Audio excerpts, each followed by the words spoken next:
Donc, dans un premier temps, je vais donner la parole à Emilien, qui va donc nous dresser en gros le contexte dans lequel on se trouve actuellement. Voilà. Oui, bonjour et merci beaucoup pour l'invitation du coup. Donc le CCF des Terres Solidaires, en fait, c'est une ONG de développement et de solidarité internationale. Et en fait, nous, le constat qu'on tire sur la crise alimentaire mondiale qu'on connaît, c'est que c'est une crise c'est pas une crise de l'offre, c'est une crise des prix en fait. Je vais m'expliquer. Donc, Culture, c'est bon.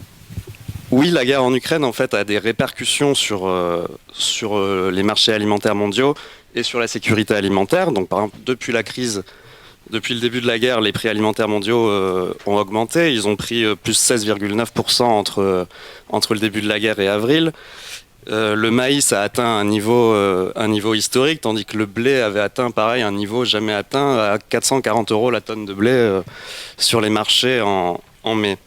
Diverses raisons à ça, notamment donc la perturbation des exportations ukrainiennes. protéines. Donc pour diverses raisons, donc on a vu les perturbations liées à l'impossibilité des exports ukrainiens, avec le blocage en mer Noire, également les restrictions à l'exportation que divers pays ont pris, et également la hausse des coûts de production liée directement à la hausse des prix de l'énergie, qui sont très liés aux prix alimentaires. Néanmoins, en fait, cette crise alimentaire, dont on parle, nous, de la troisième crise alimentaire mondiale du XXIe siècle, elle n'a pas attendu la guerre en Ukraine pour commencer. Ça fait 6 ans que les chiffres de la faim, eux, stagnent, voire même depuis 2 ans augmentent. Donc il y a eu la pandémie de Covid, il y a eu donc effectivement maintenant cette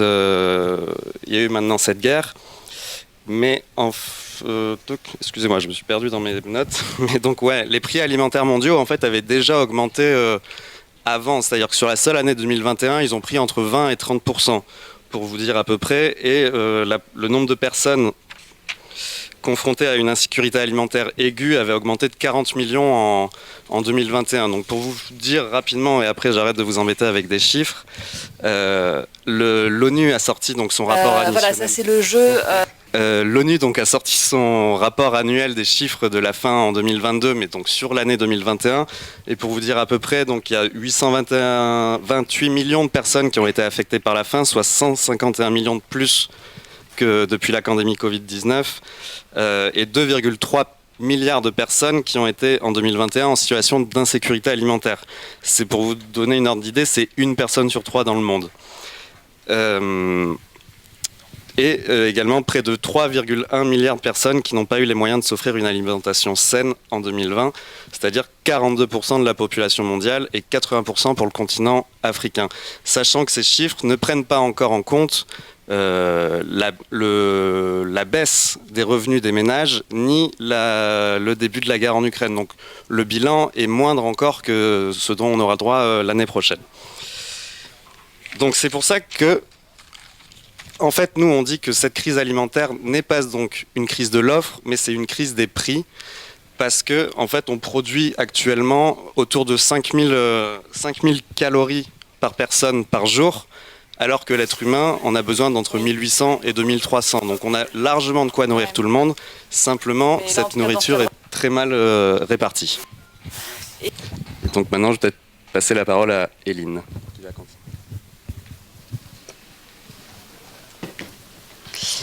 Merci. Donc effectivement, pas une crise de l'offre, il n'y a pas de pénurie alimentaire au niveau mondial, c'est vraiment une crise des prix qui est dopée d'abord par l'augmentation des prix de l'énergie fossile. Je pense que vous l'avez tous remarqué sur vos factures.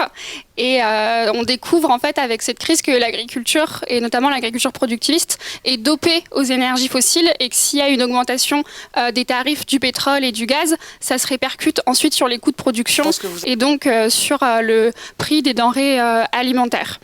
Et ce qui est intéressant dans cette crise, c'est qu'elle affecte 2 pays dont on était très très dépendants en France et en Europe pour nos intrants. Notamment, on est très dépendant dans l'agriculture du gaz russe. En France, on en importe 20%. Dans l'Union européenne, c'est plus de 50%. Et pour certains pays de l'Union européenne, plus de 80%. Le gaz, il ne sert pas seulement à chauffer les ménages, il sert aussi à fabriquer des engrais de synthèse dont on est extrêmement dépendant. Il sert aussi à chauffer les serres de tomates en hiver. L'agriculture est aussi très dépendante du pétrole qui vient aussi de Russie. Donc voilà, ce pays cristallise en fait est vraiment le symbole de toutes les dépendances de l'agriculture productiviste et ça a été un des gros révélateurs cette année. On est aussi par rapport à l'Ukraine très dépendant des tourteaux de tournesol et de soja. Voilà, je ne le savais pas, mais on importe beaucoup pour notre élevage intensif de tourteaux d'Ukraine qui viennent à manquer et dont les prix ensuite augmentent. Donc une crise qui a été le révélateur des dépendances, je le disais. Et qui a montré aussi quelque chose de très intéressant, c'est la chaîne et en bout de course l'élevage. Une des premières décisions qui a été prise en France, c'est de mettre 550 millions d'euros pour sauver la filière porcine intensive, puisque qui dit augmentation du prix de l'énergie, dit augmentation du prix des engrais, des céréales, et à la fin, les éleveurs qui importent des céréales qui sont en difficulté. Donc c'est un secteur qui cristallise en bout de chaîne les difficultés et qui montre là encore son extrême vulnérabilité par rapport aux énergies fossiles. Ce qui me fait dire que le diagnostic qui a été posé par le gouvernement n'est pas le bon, c'est-à-dire on va augmenter la production. Oui, mais en fait, on voit quand on regarde ces chiffres à quel point augmenter la production, c'est augmenter notre dépendance et être de moins en moins souverain, finalement. Et là, c'est Benoît Biteau, normalement.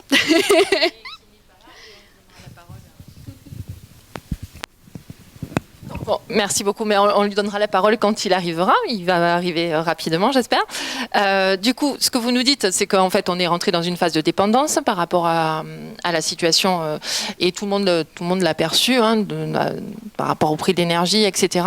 Mais du coup, là, nos gouvernements, donc on a déjà évoqué les 550 millions donc, pour la filière porcine, mais quels sont les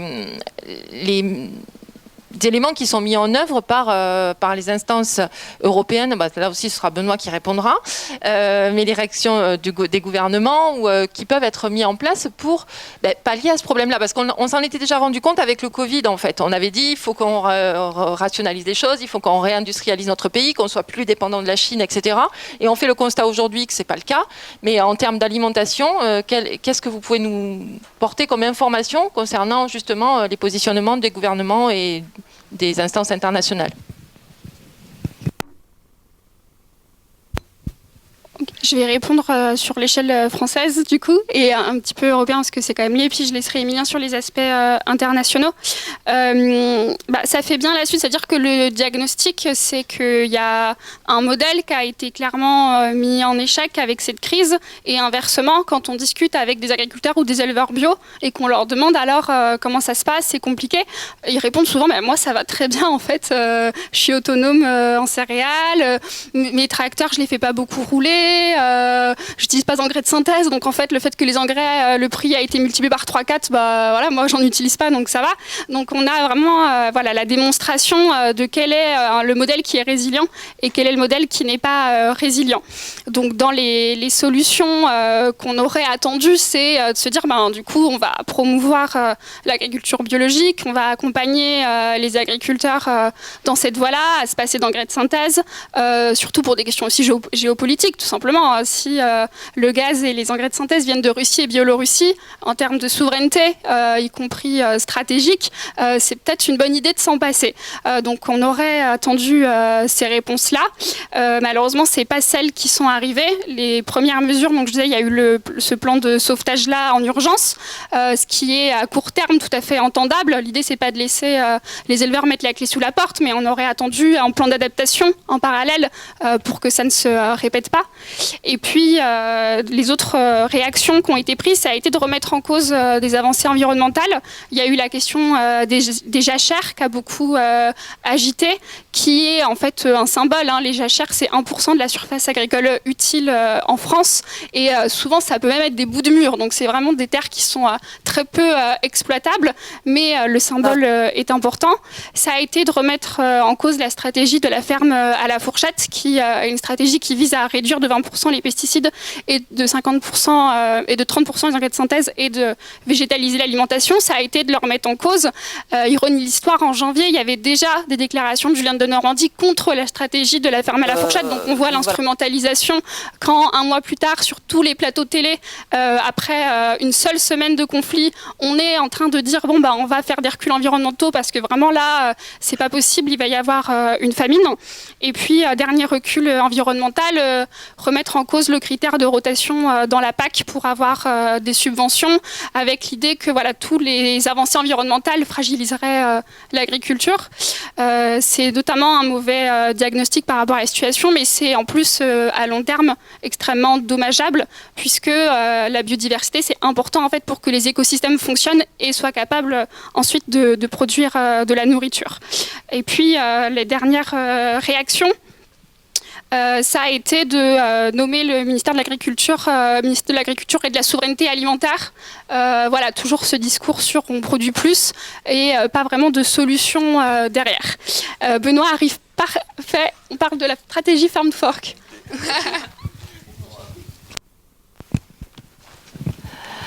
Donc nous sommes ravis d'accueillir Benoît. Donc on a un petit peu commencé à parler des différents sujets et on avait abordé un petit peu d'abord le contexte, et là on était arrivé aux réactions internationales du gouvernement et par rapport à la situation de la crise alimentaire et des décisions qui sont prises. Donc si tu pouvais un petit peu nous faire reprendre en fait un petit peu le constat et ensuite développer par rapport notamment par rapport à ce qui se passe au niveau européen, pardon. Et co-mené sur le terrain avec Greenpeace qu'au début, il augmentation des coûts. Ah d'accord, c'est qu'il y a quelqu'un d'autre qui parle et ça marche dans mon micro. Et les produits transformés. C'est ça. J'ai l'impression que c'est ce micro surtout. Les steaks. Subventions. On va y arriver. Après les péripéties du transport, les péripéties de la technique audio. En tout cas, merci de votre indulgence, de m'avoir... J'ai loupé mon train, que les choses soient claires. Je vois que tout le monde n'est pas indulgent. Merci de votre indulgence malgré tout, de m'avoir attendu et surtout vous avez bien fait de commencer sans moi. Je sais que mes collègues sont doués pour présenter le contexte. J'espère que ce que je vais dire maintenant ne sera pas trop une redite par rapport à ce qu'ils ont dit.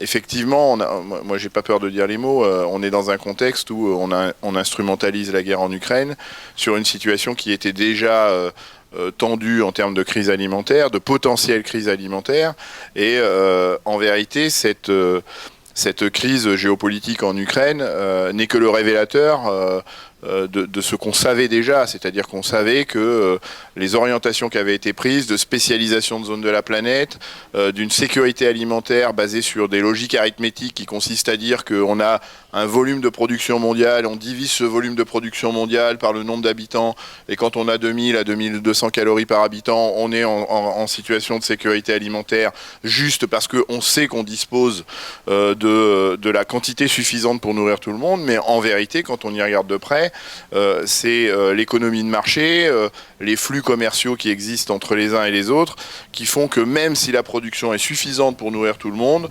on est dans des situations où certaines zones de la planète sont en situation de ne pas satisfaire leur sécurité alimentaire. D'où l'idée de travailler sur une autre approche qui est la souveraineté alimentaire, ce que nous n'avons pas fait depuis trop longtemps. Je ne vais pas m'étendre sur la notion de souveraineté alimentaire. Vous avez tous Google, vous savez tous faire des recherches Google, et je vous invite à chercher la définition qu'a posée la Via Campesina de la souveraineté alimentaire pour comprendre la subtilité qu'il y a entre l'arithmétique d'une sécurité alimentaire et la notion de souveraineté alimentaire où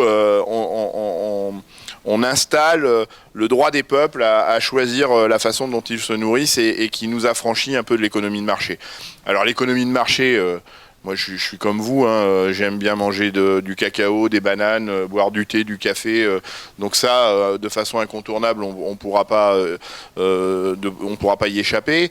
En revanche, appuyer la sécurité alimentaire sur des ressources primaires, enfin des ressources qui sont un besoin primaire de nourriture, comme le blé par exemple, qui est au centre des tractations, c'est absolument suicidaire dans le contexte géopolitique qu'on connaît, mais aussi dans le contexte climatique. Il ne faut pas occulter la problématique du climat sur le risque de crise alimentaire.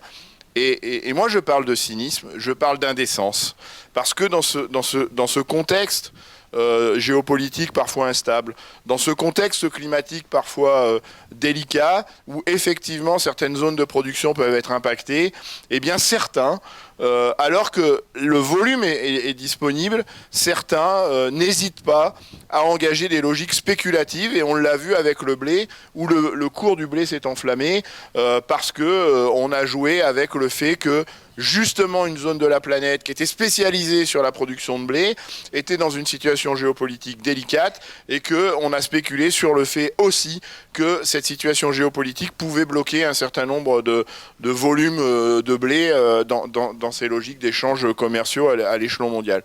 Donc voilà ce qui s'est passé. Je vous invite quand même à réfléchir à deux sujets, puisqu'on parle du contexte. D'abord, le blé était disponible, alors je ne sais pas si tu l'as déjà dit, mais aujourd'hui, la répartition des volumes de blé, c'est 57% du volume du blé qui est dédié à l'alimentation du bétail. C'est 20%, 23% dédié à la nourriture du carburant, enfin du réservoir de vos véhicules. Hein, quand vous achetez des agrocarburants, et encore une fois, sans faire un tunnel, une petite incise, si vous payez aujourd'hui du bioéthanol, qui est de l'agroéthanol, parce que ça n'a rien à voir avec l'agriculture biologique, à 80 centimes, c'est parce qu'il y a beaucoup d'aides publiques pour éviter de facturer ce carburant au prix où vous devriez le payer. Donc moi, je suis un peu militant et je refuse de mettre de l'agrocarburant dans mon réservoir.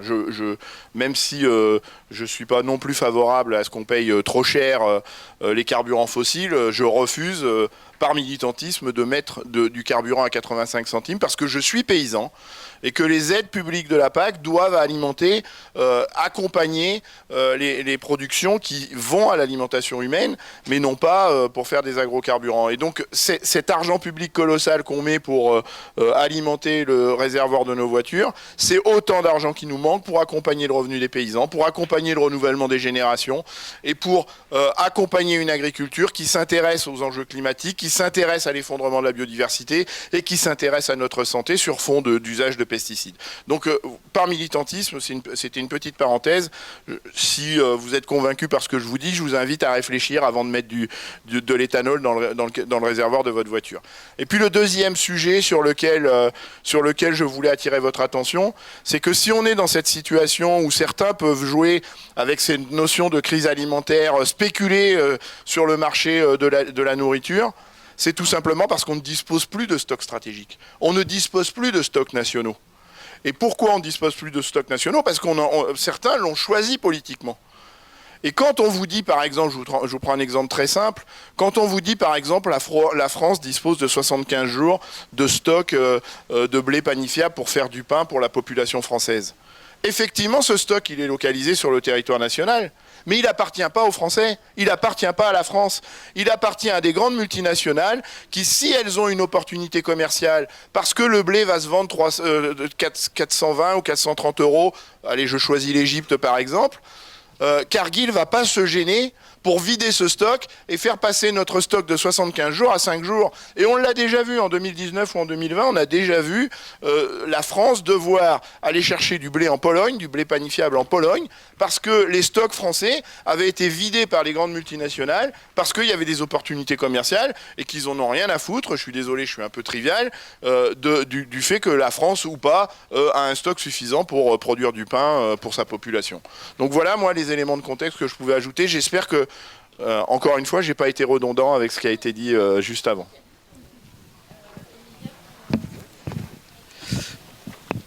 Alors du coup, concernant la partie internationale, la réaction internationale, nous, en fait, comme finalement tous ceux qui travaillent sur le sujet, on fait le constat que alors qu'il faudrait une coopération internationale renforcée, on observe à l'inverse une fragmentation de cette gouvernance mondiale. Notamment, on voit une multiplication des initiatives individuelles de la part des États. La France en tête avec son initiative Farm, à ne pas confondre avec la stratégie Farm to Fork dont Hélène vous parlait. Mais également l'Allemagne qui a lancé sa propre initiative dans le cadre du G7 avec la Banque mondiale, mais aussi les USA. Et même, en fait, le secrétaire général des Nations Unies, Antonio Gutiérrez, ce qui nous pose question, alors même qu'en fait, il existe un organe au niveau de l'ONU qui a été créé pour ça, en tout cas réformé suite à la première crise des prix de 2007-2009, c'était le Comité sur la sécurité alimentaire mondiale, dont la France, d'ailleurs, sous Nicolas Sarkozy, en plus, avait poussé pour réformer ce comité.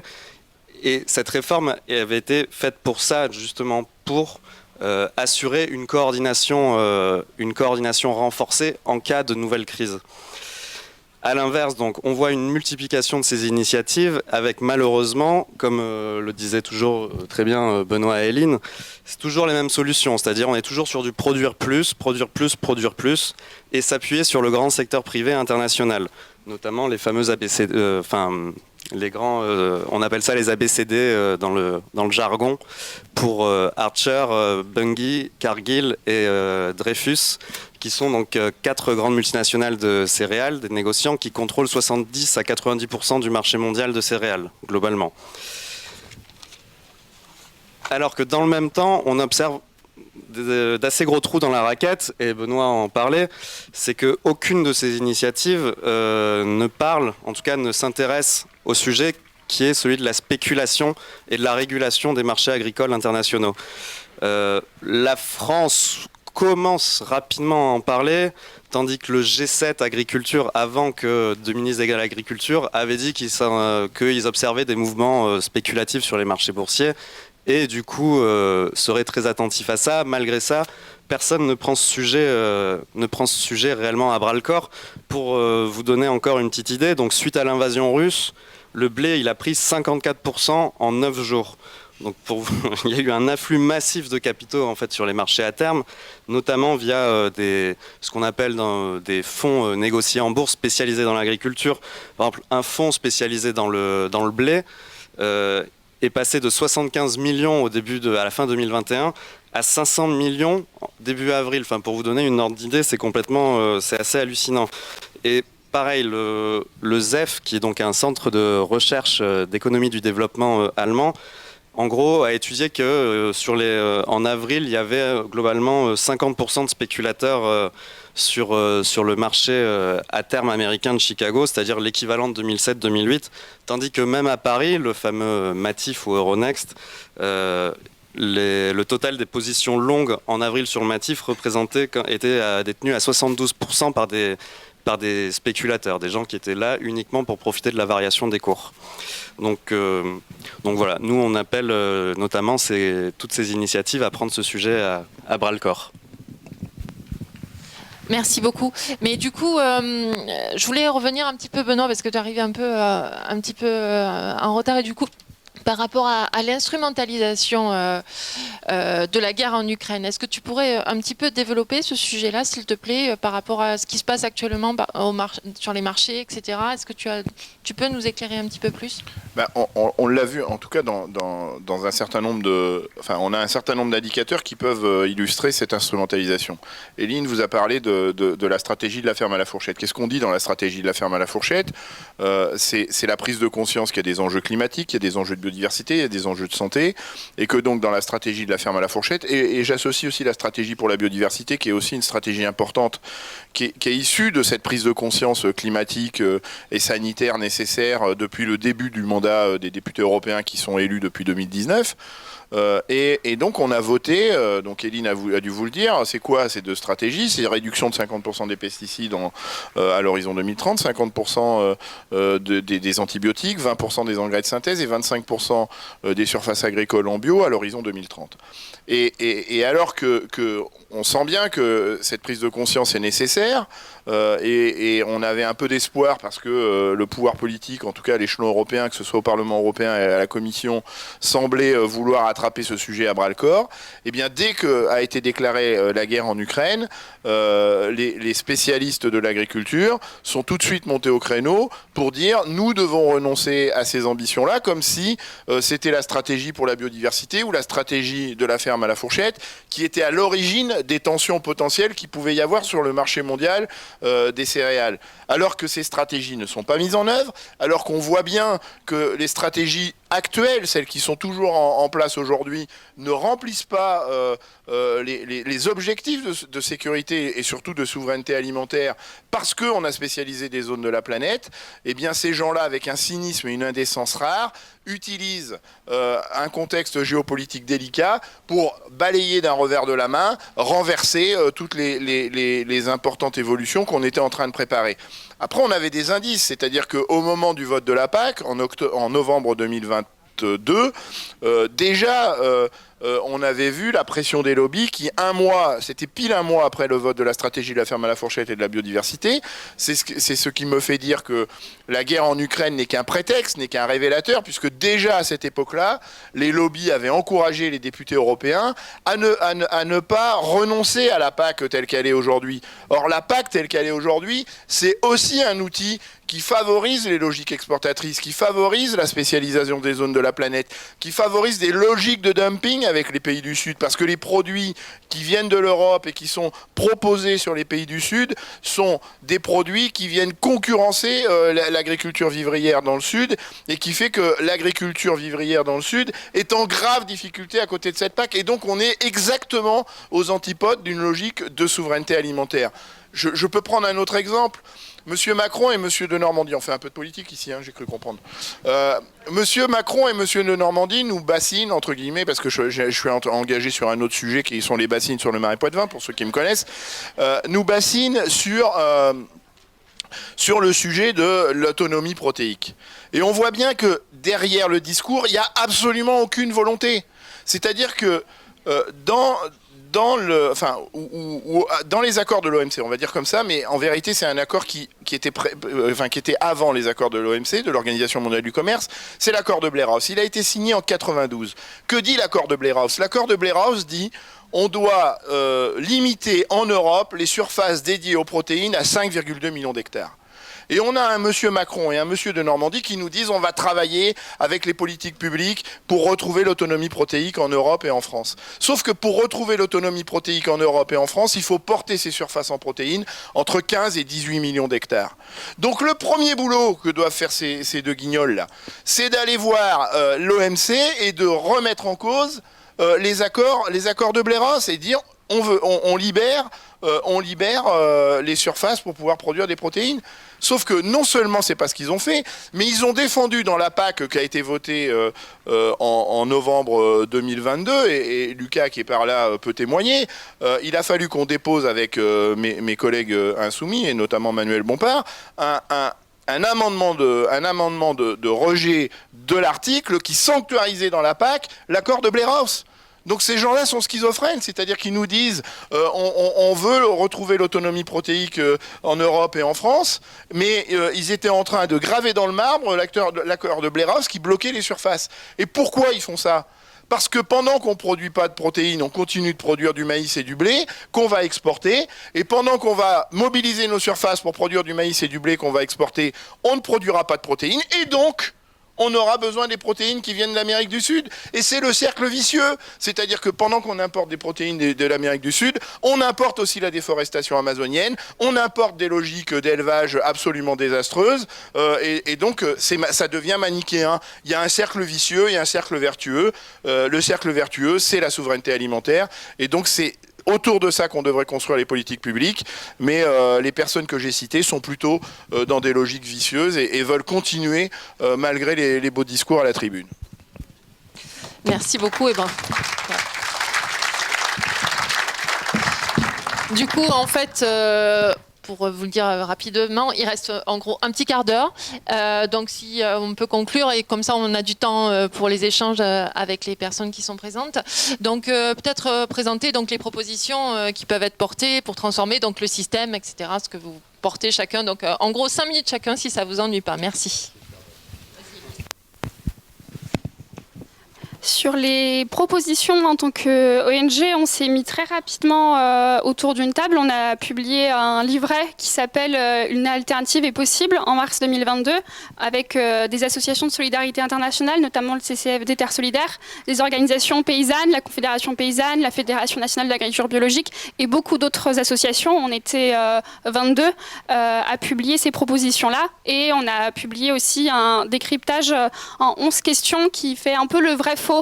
Typiquement, est-ce que la stratégie de la ferme à la fourchette est décroissante et nous emmène droit dans le mur, ou est-ce que peut-être il y a d'autres enjeux derrière. Donc c'est des publications qui sont en PDF, en libre accès sur le site de la FNH et des organisations signataires, et là j'en ai quelques exemplaires, il n'y en aura pas pour tout le monde, mais voilà. Donc dans les propositions qu'on a faites et dans le décryptage, encore une fois, on est parti du constat de cette addiction aux énergies fossiles et aux céréales emportées pour l'élevage intensif. Et on s'est dit que de l'agriculture, comme dans les autres secteurs, il fallait des politiques de sobriété, un mot qui a retrouvé ses lettres de noblesse et qui devrait aussi s'appliquer au secteur agricole. Alors comment on fait de la sobriété dans l'agriculture? Donc on arrête les intrants chimiques qui sont énergivores, typiquement les engrais de synthèse, on arrête les monocultures qui demandent des tracteurs avec beaucoup de pétrole, et on arrête aussi l'élevage intensif, puisque toutes ces monocultures, elles sont pour les 2/3 environ destinées à les nourrir ensuite. On a fait des calculs sur la question de l'élevage.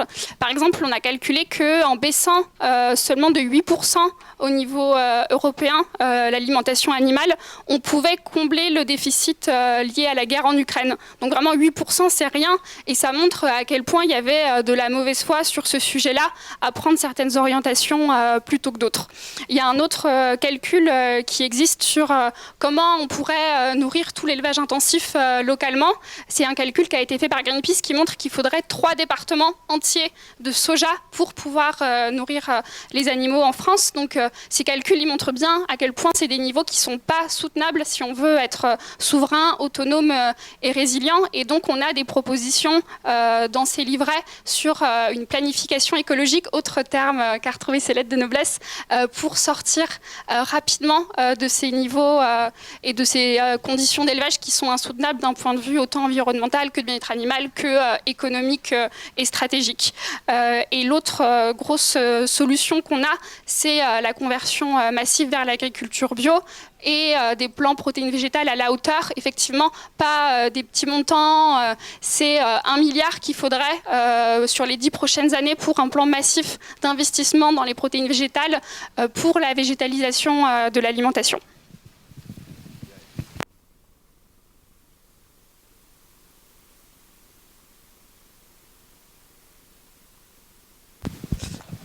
Ouais, et nous du coup, donc pareil, donc on a fait ce décryptage avec tous ces orgas, et nous ce qu'on proposait d'un point de vue solidarité internationale, c'est notamment de mettre en place une réelle réponse coordonnée au niveau international, et qu'elle se fasse donc via ce comité sur la sécurité alimentaire mondiale, puisque donc déjà comme je vous l'ai dit, il est là pour ça en fait, il a été réformé en 2009, et en fait c'est tout simplement le plus légitime dans le sens où c'est un organe onusien, où du coup un pays égale une voix, et surtout, contrairement à toutes les autres initiatives, en fait, il inclut déjà les premiers pays concernés, ce qui n'est pas le cas donc dans Farm et autres, qui n'inclut absolument pas tous les premiers pays concernés et qui sont touchés les premiers par cette crise alimentaire. Enfin, nous, ce qu'on demande, c'est d'engager une réorientation des financements français à l'international vers l'agroécologie, donc tout ce que vous disiez, Hélène, ce qu'on appelle dans le jargon du développement l'aide publique au développement, que la France fournit aux pays dits au pays. Et du coup, en fait, Ce qu'on dit nous, c'est que donc il faut engager cette transition vers l'agroécologie, sinon on risque de maintenir en fait un système agricole et alimentaire industrialisé qui va renforcer les dépendances de ces pays les plus touchés sur les marchés internationaux. Parce qu'en plus, la petite subtilité, c'est que la France, qui à l'international, à la FAO, l'organe de l'ONU se fait la championne de l'agroécologie. En fait, on a sorti une étude il y a 2 ans avec Oxfam et également Action contre la faim. On avait calculé qu'en fait, sur l'ensemble de cette aide versée au secteur agricole au niveau international, seuls 13,6% étaient consacrés à l'agroécologie, ce qui ne veut pas dire que le reste était consacré à l'agro-industrie, mais une bonne part en tout cas l'était, autour de 20%, j'ai plus exactement le chiffre en tête. Et enfin, donc nous, ce qu'on appelle vraiment à ce qui est une régulation des marchés agricoles internationaux, notamment sans trop rentrer dans le détail, en essayant de limiter, en mettant des limites de position aux acteurs dits spéculatifs, donc afin qu'on arrête avec cette spéculation excessive qui finalement déséquilibre fondamentalement les marchés et font grimper les prix alimentaires au niveau international. Bravo, oui, vous pouvez. Non mais si, c'est important de les applaudir parce que les éclairages que nous proposent FNH et Oxfam sont absolument précieux. CCFD, mais Oxfam aussi d'ailleurs. CCFD, tu as raison. Sont absolument précieux parce que ça nous aide à éclairer les orientations qu'on doit prendre, nous les élus, dans les politiques publiques. Et donc c'est la raison pour laquelle on aime bien travailler avec vous parce que ces éclairages sont absolument déterminants. Moi, je vous l'ai dit, je suis paysan. Et c'est ce qui m'autorise à intervenir dans le champ politique. C'est-à-dire que c'est parce que j'ai vérifié tout ce que dit Eline sur ma propre structure et puis dans une autre vie quand j'étais scientifique, j'ai vérifié que ces pratiques agroécologiques sont les pratiques qui nous conduisent vers la souveraineté alimentaire, contrairement à ce que continue de nous dire Christiane Lambert de la FNSEA ou les ministres successifs de l'agriculture qui sont en cogestion avec cette FNSEA. Et c'est parce que dans mon parcours, avant d'être paysan, en devenant paysan, en transformant une structure très intensive qui a été allée très loin dans un modèle productiviste et intensif, voire industriel, en partant de là, en faisant des pratiques agroécologiques, j'ai pu vérifier par moi-même que ça fonctionne et qu'on avance vers la souveraineté alimentaire. Et c'est ce qui m'autorise à agir dans le champ politique. Et donc c'est pour ça que je suis là aujourd'hui et que j'ai le plaisir de pouvoir agir à l'échelon d'Europe en tant que député européen. Et j'ai fait le logiciel en tout cas que moi j'ai choisi d'adopter, c'est de m'appuyer sur des logiques objectives, et c'est pour ça que je saluais les travaux des collègues avant moi, parce qu'ils sont fondamentaux, parce que je considère que quand on est élu, on est les garants de politiques publiques qui servent l'intérêt commun, on est les garants de politiques publiques qui gèrent en bon père de famille. Alors je sais qu'il ne faut plus dire trop comme ça fait très patriarcal, mais le bon usage de l'argent public. Et donc, si j'ai envie de faire le focus sur 2 sujets, c'est d'abord la politique agricole commune. Alors vous allez me dire, on vient juste de la voter. Mais il ne faut jamais... j'avais un bon copain qui faisait de la politique qui disait « la campagne électorale débute le soir du second tour ». Eh bien, c'est pas parce qu'on a perdu ce vote sur la PAC qu'il ne faut pas continuer de travailler pour, même si le temps presse, tenter de faire évoluer la PAC. Alors bien sûr, il y a le plan stratégique national, c'est à la marge, comme ça a été dit, 80% de l'enveloppe de la PAC va être bouffée par les 20% d'agriculteurs. Il y a peu de conditionnalité, c'est ce qui fait que les grands bénéficiaires de la PAC sont aussi les gros utilisateurs de pesticides, d'engrais de synthèse et d'eau d'irrigation, ce qui veut dire en creux que les 80% de paysans restants doivent se contenter de 20% de l'enveloppe, ce qui explique que cette PAC met en difficulté l'économie de l'agriculture, que des agriculteurs n'y arrivent pas, que 35% d'entre eux vivent avec moins de 350 € par mois, que 1 par jour se suicide. C'est tout ça. Et pourtant, alors que toutes ces données existent, qu'on a ces données objectives, on continue d'avancer sur cette PAC-là. Donc il faut continuer de lutter contre cette PAC. On a des propositions à faire. Hein. Distribuons les aides par unité de main-d'œuvre plutôt que par unité de surface. Et on comprend que ça va inverser des tendances lourdes. Distribuons les aides sur de la conditionnalité. donnons une rémunération et non plus des subventions et des mots comptent à des agriculteurs qui prennent soin du climat, de la biodiversité, de notre santé. Et là, les choses sont radicalement inversées et on relance l'agriculture sur des logiques plus vertueuses. Et puis, on parlait de spéculation. Et ça, c'est une actualité récente de l'Europe, c'est qu'on a des outils de régulation de la spéculation. Sauf que les seuils sont tellement hauts qu'ils passent complètement sous les radars de ces logiques de régulation de la spéculation, et que donc, finalement, alors que les politiques sont écrites, on a placé les seuils, les diables sont dans les détails, hein, on a placé les seuils tellement hauts que ça ne les concerne pas. Donc là, ce qu'on propose, nous, maintenant, c'est une taxe exceptionnelle sur des profits exceptionnels. L'intérêt de cette logique, c'est de dire...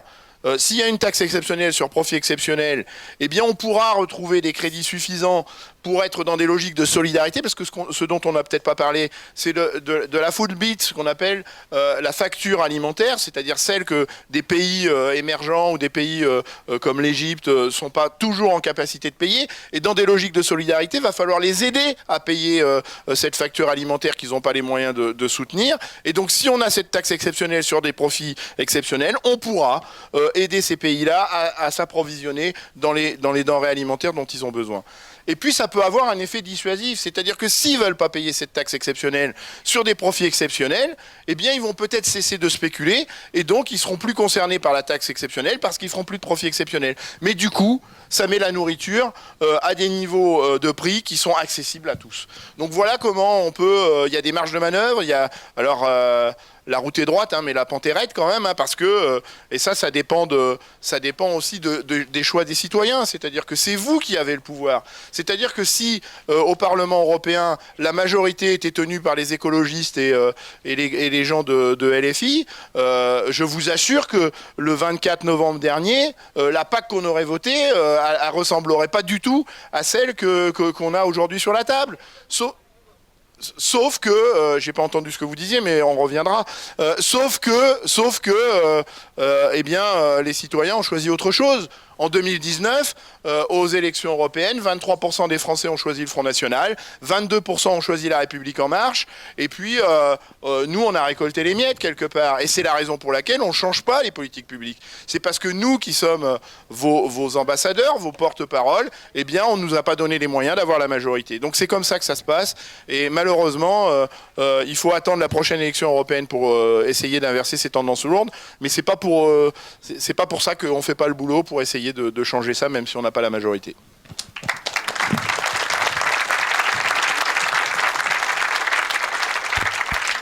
Merci beaucoup pour toutes vos interventions. Maintenant, on va peut-être approfondir, et on est pile dans les temps avec les questions que vous pourriez poser pour approfondir le débat.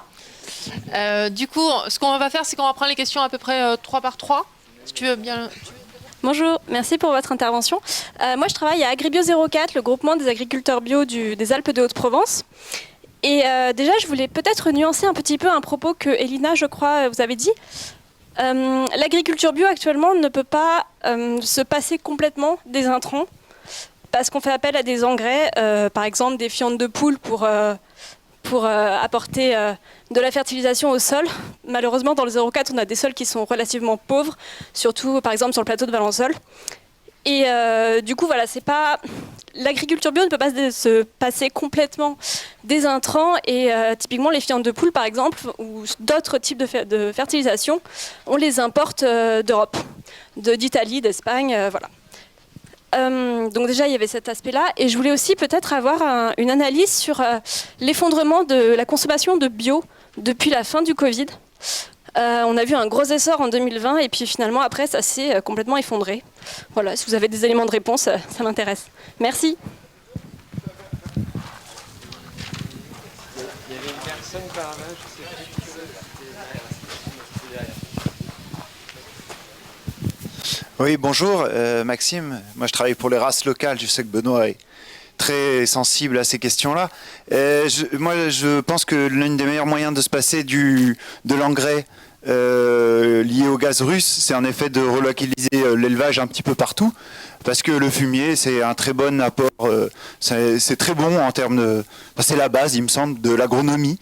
Et voilà. Mais moi, je voulais quand même intervenir sur autre chose, quelque chose de vraiment scandaleux, qui est l'accord de libre-échange avec la Nouvelle-Zélande, qui est passé complètement sous les radars juste après la présidentielle. C'était vraiment grossier comme manœuvre.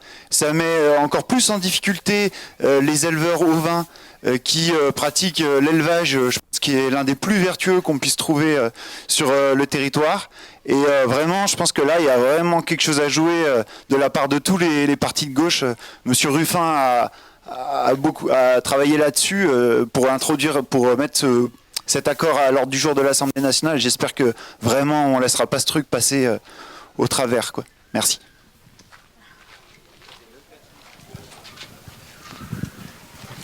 Il y avait une femme qui avait levé la main tout à l'heure par là, je ne sais plus qui c'est à qui j'ai... Merci.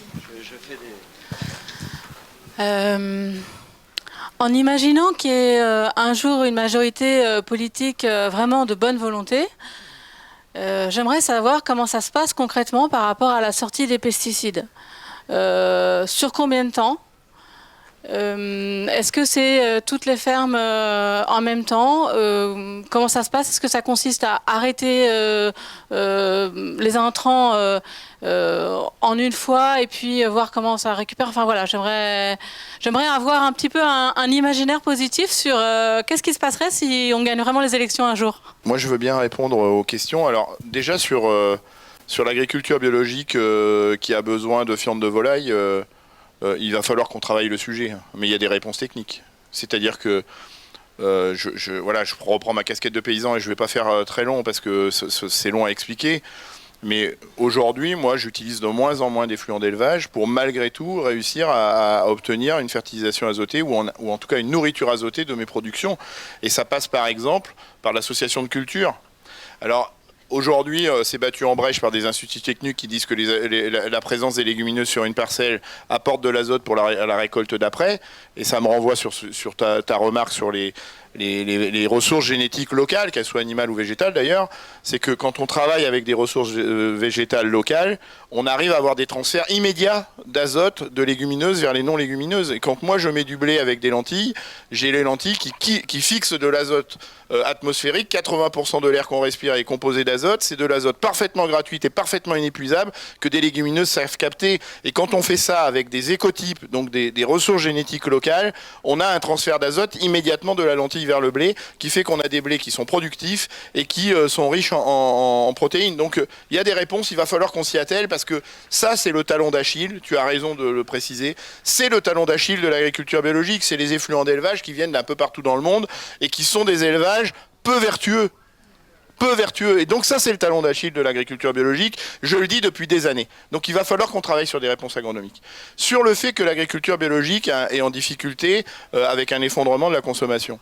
Moi je pense que et j'ai dit ça au Forum européen de la bio qui a eu lieu à Bordeaux il y a 1 mois et demi, tant qu'on considérera l'agriculture biologique comme une agriculture de niche, et tant qu'on n'aura pas compris que c'est la seule agriculture qui permettra d'être au rendez-vous de l'histoire sur le climat, sur la biodiversité, sur la santé, et qu'il faut la soutenir pour que les produits bio soient accessibles à tous, et que donc, tant qu'on sera dans la logique où on considère que c'est une logique de niche, et que c'est donc l'économie de marché qui doit faire qu'on développe ou pas l'agriculture biologique, on sera à côté de nos pompes. Ce qu'il faut, c'est que peu importe l'endroit où le consommateur va chercher sa nourriture, il n'est plus à s'interroger avec des applications comme Yuka, avec des indicateurs comme Planet Score, Nutri-Score et tout ça, qu'il n'est plus à s'interroger si, quand il fait ce choix alimentaire-là, il dégrade la planète, il dégrade la biodiversité ou il met en danger sa santé. C'est ça. Et donc, la seule trajectoire acceptable pour l'agriculture biologique, c'est 100%. C'est 100%. Mais pour ça, il faut sortir d'une logique de marché, il faut sortir d'une logique de niche. Et donc, il faut que les politiques publiques permettent ça. Et j'ai dit tout à l'heure que la PAC perfusait l'agriculture la plus destructrice, eh bien, il faut inverser les tendances. Et ça me permet de répondre à la question sur la transition. Est-ce qu'elle est immédiate ? C'est la bifurcation qu'il faut dire, j'ai cru comprendre. Hein. Non, allez, j'arrête. Bien sûr qu'elle doit être immédiate, mais on ne peut pas faire d'ingérence chez des gens qui se revendiquent d'ailleurs des entrepreneurs. Et donc c'est là où les politiques publiques sont déterminantes. C'est-à-dire que moi, alors il y a deux niveaux. À l'échelle d'une structure, il faut changer tout du jour au lendemain si on veut que ça marche. C'est-à-dire qu'il faut apporter toutes les réponses pour que ça fonctionne. Les transitions douces à l'échelon des structures agricoles, c'est des dynamiques de l'échec, et c'est cela qui alimente les statistiques de l'échec de l'agriculture biologique, par exemple. Il faut changer tout du jour au lendemain, le jour où on a pris la décision. C'est la gestation qui est importante. C'est-à-dire qu'au moment où on a décidé de changer, c'est qu'on a fait la gestation en amont suffisante pour dire maintenant je peux changer. Mais après, les politiques publiques, elles sont déterminantes. Moi je dis, on peut interdire les pesticides, les engrais de synthèse. Moi je dis qu'il y a une autre façon. C'est le levier de l'argent public. Aujourd'hui, la PAC perfuse les structures qui sont les plus gros utilisateurs de pesticides, d'engrais de synthèse et d'eau d'irrigation. Eh bien moi je dis que c'est très simple.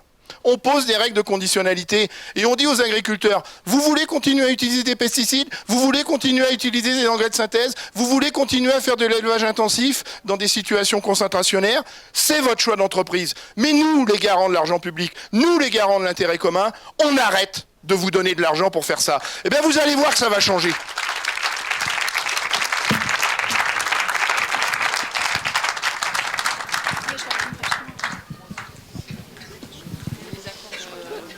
Ah bah ça serait plutôt...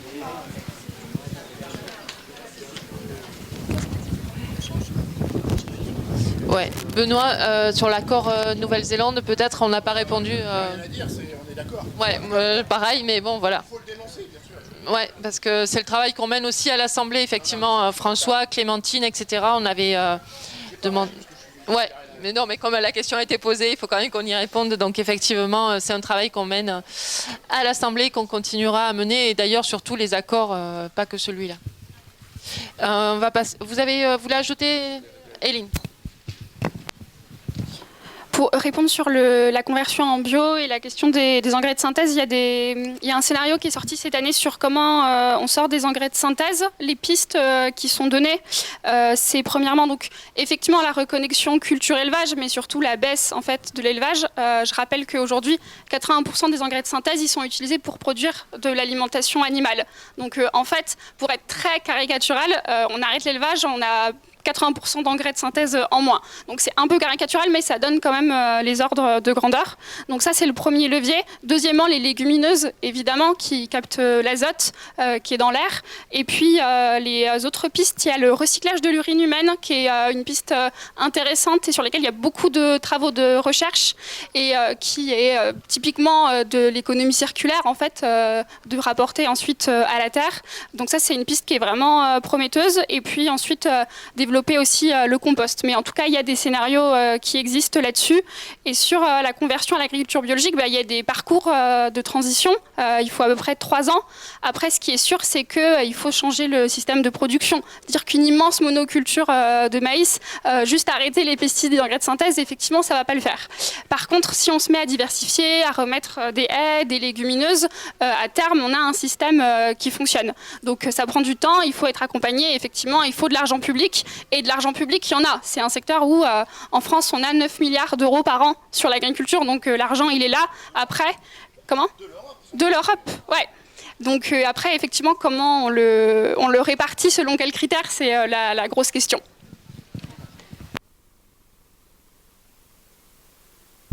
Il faut prendre l'autre micro. Du coup, on va prendre encore des questions. Voilà. Merci. Une question, est-ce qu'on connaît le nombre d'adhérents ou de votants à la FNSEA? Et un constat, est-ce qu'on connaît le nombre d'adhérents ou de votants à la FNSEA? Et un constat, j'achète mes légumes dans une AMAP, je les paye 30% en bio, en local, de moins que si je les achète dans une grande surface bourrée de pesticides. Donc ce n'est pas forcément toujours une question de moyens, il faut se bouger un peu, c'est tout.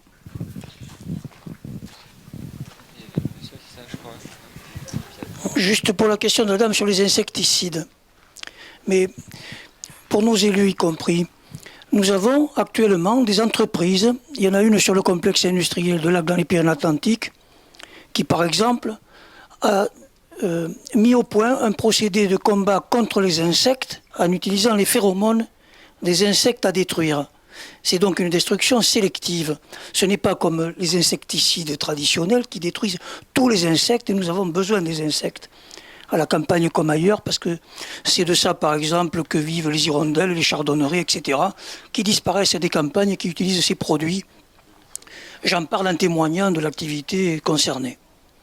Et je veux dire que cette question-là, elle est extrêmement importante, parce que l'incidence sanitaire en utilisant ces produits, elle est absolument catastrophique pour les utilisateurs d'abord. Et ensuite, pour les consommateurs de ces produits, qui ne savent pas, par exemple, qu'en agriculture, on balaye comme ça, par exemple, un champ arboricole avec 30 à 35 traitements par an, quoi. Voilà. Et il en reste toujours quelque chose dans ce que l'on consomme, avec des factures sanitaires que nous n'avons pas identifiées, mais qui sont colossales pour la sécurité sociale, ensuite, en termes de prise en charge sanitaire, quoi. Et puis sur un autre registre qui est complémentaire, c'est la question des fongicides, parce que c'est le deuxième grand poison en agriculture. Nous avons une entreprise à Pessac, en Gironde, qui a mis au point un procédé d'utilisation des algues marines comme substitution aux produits de traitement des fongicides, que ce soit le mildiou, la tomate, la vigne, l'arboriculture, etc., etc. Ces choses-là existent, je veux dire. Mais on se heurte à quoi? Au mur d'un système capitaliste qui, pour la cupidité de ceux qui en profitent, ne font rien en termes de responsabilité publique pour qu'ils soient utilisés et substitués aux poisons actuels qui empoisonnent la société et les utilisateurs d'abord. Ce qu'il faut donc dénoncer, je veux dire, c'est au plan politique un système qui est le système capitaliste. Il ne faut pas qu'on contourne les thèmes à partir desquels des alternatives peuvent être portées massivement dans des luttes populaires, quoi. Moi, j'insiste là-dessus parce que nous n'avons pas les rapports de force aujourd'hui, hélas, au plan parlementaire européen comme au plan parlementaire national, mais il faut inclure dans les grandes manifestations à venir des enjeux comme cela, et nous sommes en train d'y travailler au plan national. Je pense que nos parlementaires ne sont que des relais extrêmement utiles et percutants à ce que nous devons tous prendre en charge pour la part qui nous revient. Et je veux juste dire une chose, sur la PAC, Benoît, c'est la corde au cou des agriculteurs. Quand tu dis « je partage totalement », si c'est une corde au cou, il faut en finir avec cette histoire. Mais je le prends sous un autre angle complémentaire à ce que tu as dit. C'est que, par exemple, aux salariés aujourd'hui, quels qu'ils soient, les combats politiques que nous menons, c'est de dire face à ceux que nous combattons, c'est pas avec des primes qu'on peut vivre, c'est avec des augmentations de salaire. C'est le même registre sur la question du travail paysan, disons. C'est-à-dire qu'on ne peut pas vivre de primes avec la PAC, avec des perfusions. On doit vivre de son travail. Et donc la question politique, c'est qu'il faut porter l'enjeu de combat, de mettre un terme à cette PAC en ne l'utilisant que pour des alternatives biologiques de la production agricole. Que pour ça, je veux dire. Voilà. Et tous ceux qui en profitent pour continuer à empoisonner, comme les 20% dont tu as parlé, il faut sucrer cette affaire qui est un poison général, en particulier pour les alternatives que nous portons.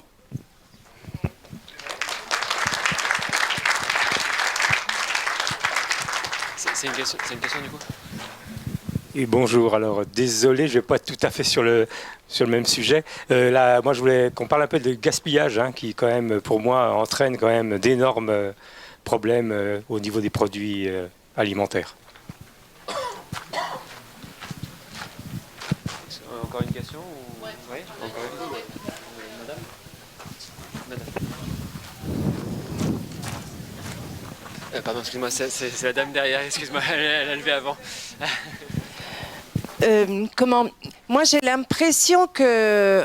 Moi je suis un petit peu d'accord avec le monsieur qui parlait là-bas, ceux qui payent ceux qui vont payer en fait vont faire les choix, et j'ai l'impression qu'en fait eux, au niveau de ceux que ça arrange, que ça continue comme ça, ils veulent en fait créer des marchés avec différents critères et canons sanitaires, et que en fait les pauvres ils vont toujours avoir ce qui va être importé, qui va être pas cher et de mauvaise qualité, et qu'il n'y a que les riches qui vont accéder à la nourriture sans pesticides, sans ceci, sans cela, et que, en fait, Ce qu'il faudrait empêcher, c'est justement, au travers des prix, qu'ils puissent créer ce marché complètement inégalitaire. Moi-même, je vais bientôt partir à la retraite et là, je suis en fin de carrière. Je gagne assez bien ma vie.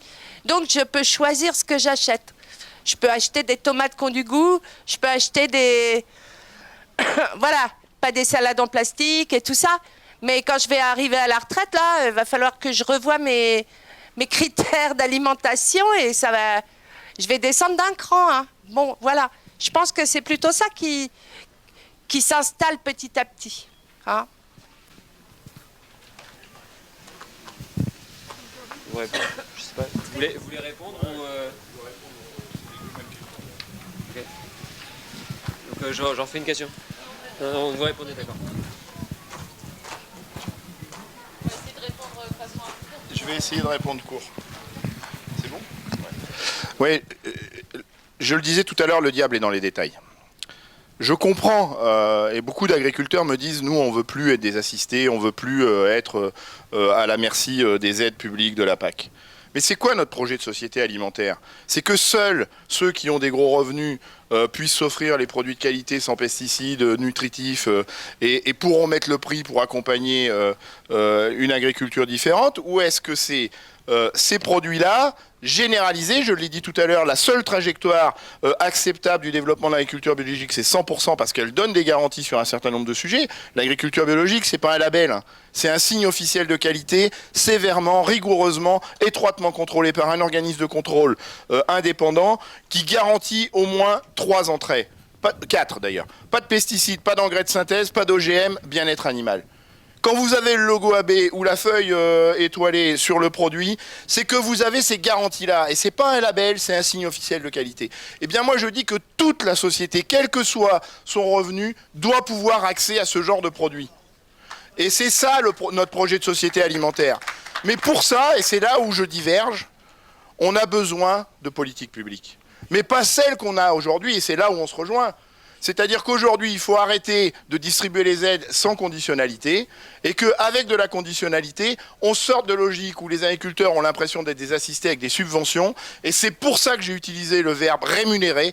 On les rémunère parce qu'ils prennent soin de l'intérêt commun. Et on gère ça comme on gère aujourd'hui la Sécu. C'est-à-dire qu'aujourd'hui, quand vous allez voir le médecin, vous sortez votre carte de Sécu et le médecin, parce qu'il a pris soin de votre santé, est payé par une enveloppe publique qu'on a tous alimentée. Et bien là, l'enveloppe publique, elle existe déjà, elle est déjà alimentée. Elle s'appelle la PAC. Elle s'appelle aussi toutes les politiques curatives qu'on doit engager pour réparer les dégâts de cette agriculture qui dégrade des ressources vitales comme l'eau, comme l'air, et qui sont des puits sans fin tant qu'on n'arrêtera pas les pesticides et les engrais de synthèse. C'est en France 5 ou 6 fois la PAC. Est-ce que vous imaginez si demain nos députés de la NUPES disent stop et qu'ils arrivent à emmener une majorité, on arrête d'engloutir des sommes d'argent public pharaoniques dans des puits sans fond parce que c'est des logiques curatives, et qu'on dit ces enveloppes on les réattrape et on s'en sert pour rémunérer les paysans qui prennent soin de l'intérêt commun. Et c'est ce que je disais tout à l'heure, ceux qui veulent continuer avec des pesticides, des engrais de synthèse, dans l'élevage concentrationnaire,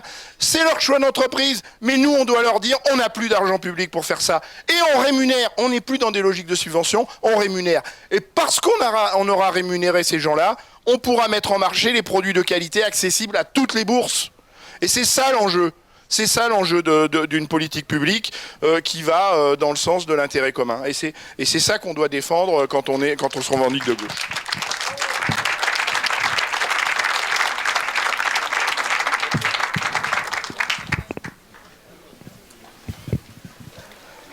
C'est toujours compliqué d'intervenir après Benoît.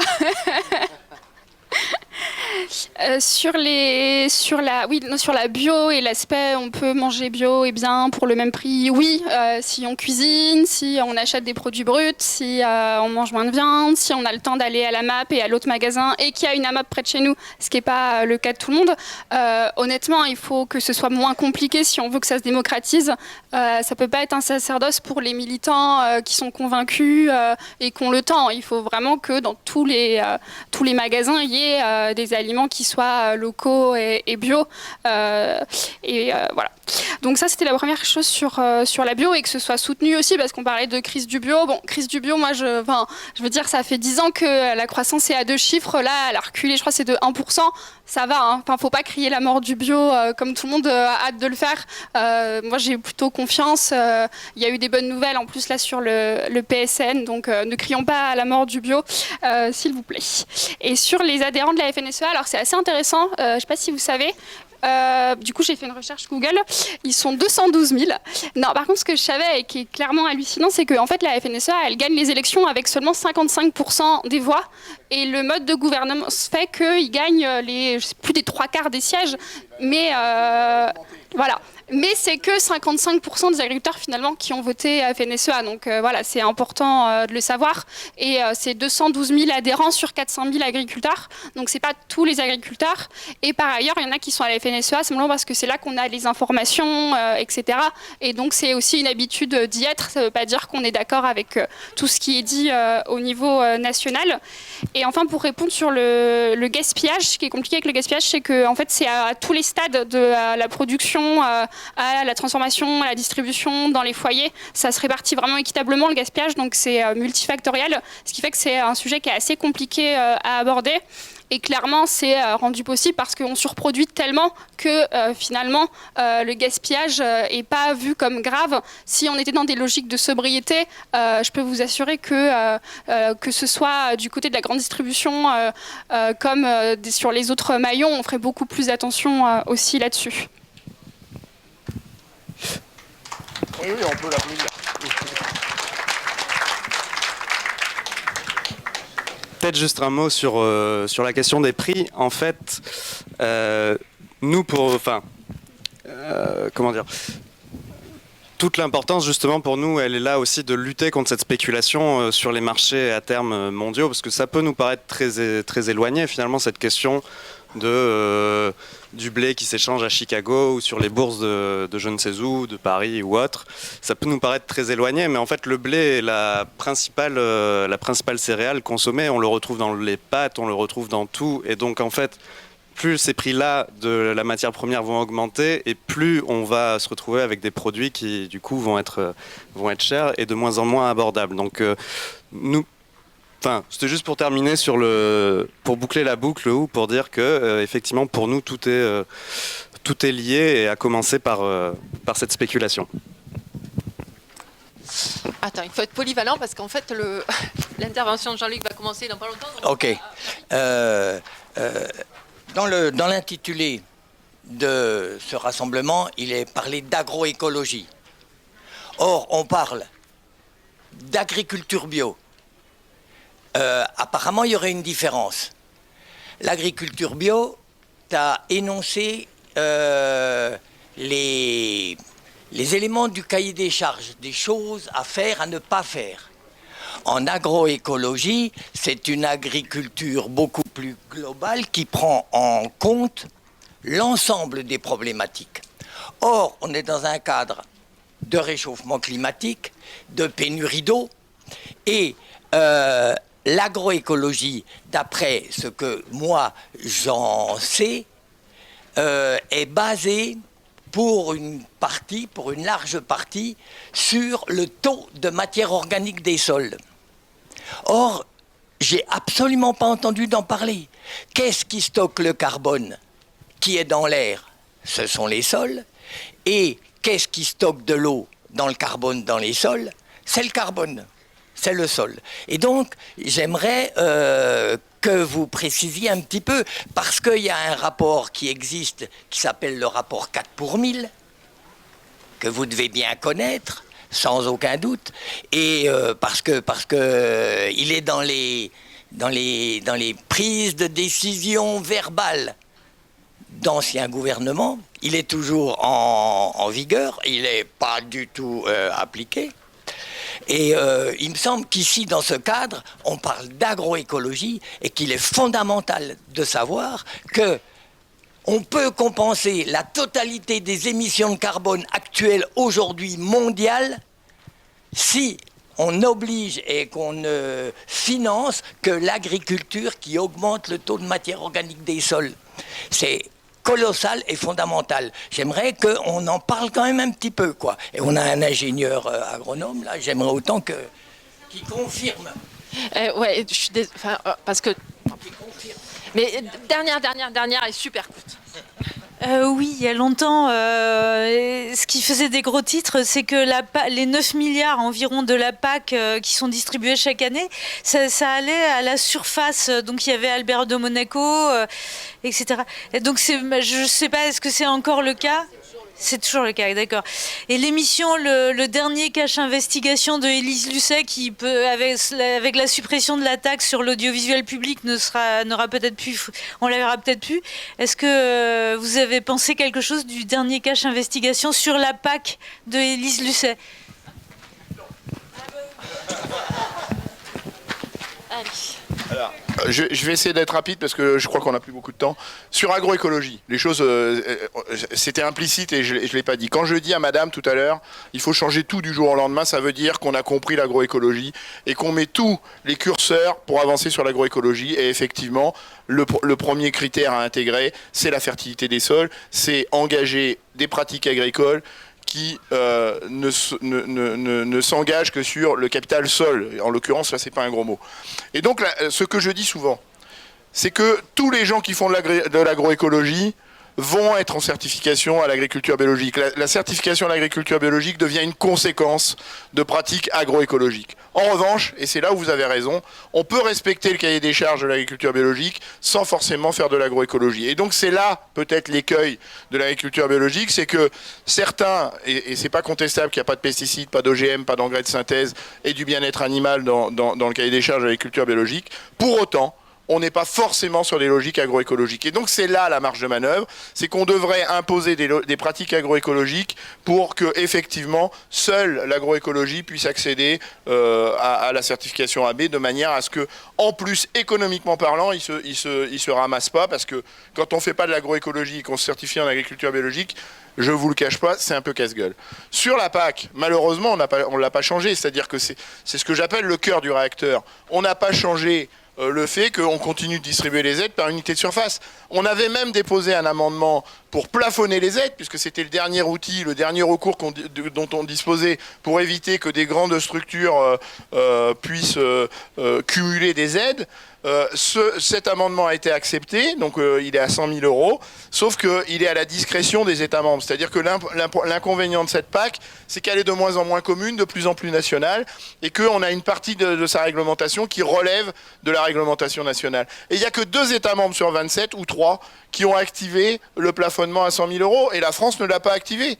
Donc ça veut dire que des grandes structures, le plus grand bénéficiaire de la PAC, c'est un riziculteur, va continuer de drainer des millions d'euros de la PAC parce qu'on ne la plafonne pas et parce que c'est l'unité de surface qui fait la référence.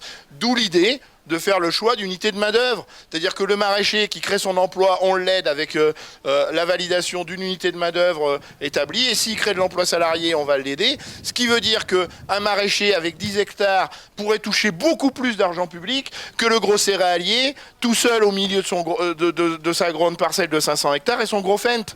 Voilà, c'est ça l'idée. Sauf que malheureusement, on n'a pas la majorité au Parlement européen.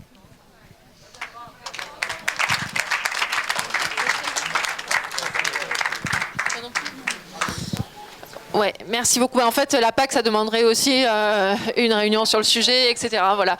Donc, d'abord, vous remercier vraiment de votre participation. On a la réunion de Jean-Luc qui se prépare. On voit la queue qui s'agrandit. Donc, merci à vous. Et puis, voilà, on reviendra une prochaine fois. Merci.